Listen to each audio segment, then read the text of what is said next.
So you predicted about a year ago that Trump would win because, in your view, he's a, quote, master persuader. Why do you think his persuasion skills were more effective?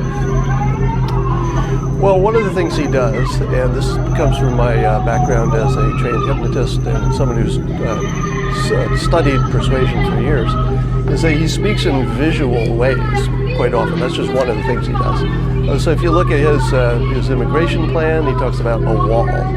Something you visualize. When he was answering questions about his comments about women, he mentioned Rosie O'Donnell because you immediately go to that visual image and it takes you off the questions. When he talks about ISIS, he says they're putting people in cages and they're chopping off heads. So when he talks about his enthusiasm for his campaign, he says, look at the crowds, look how big the crowds are. So he always goes for the visual, and our visual sense is our most persuasive part of our brain. But I think you'll see in Trump what I call it A/B testing.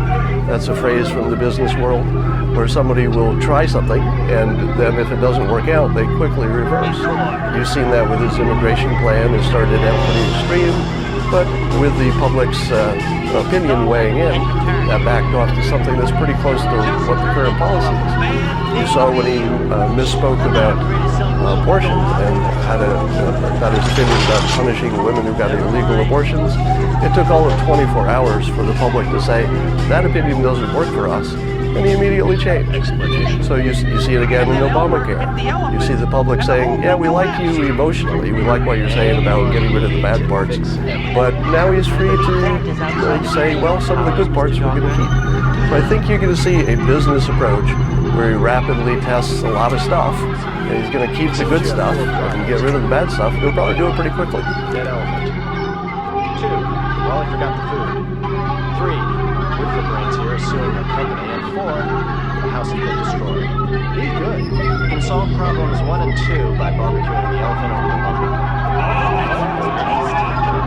As for the beautifier, you do know he's an endangered species. That's right, he has, and we all saw it. Never mind about the lawsuit. Forgive and forget, that's my motto. That's 3 problems out of 4! Cell phone. Hello, is this the construction firm that did the Pierpont job this morning? This is Mr. Pierpont. I want you to remove the wreckage next to my house and move my entire house into the lot. Throw away all the possessions inside and change the locks. I used a lot of computer equipment. I get the insurance adjuster here in the morning. It's time to upgrade. Start tomorrow afternoon. You have 2 weeks until I return from vacation. I shall now start the paperwork to make you a god.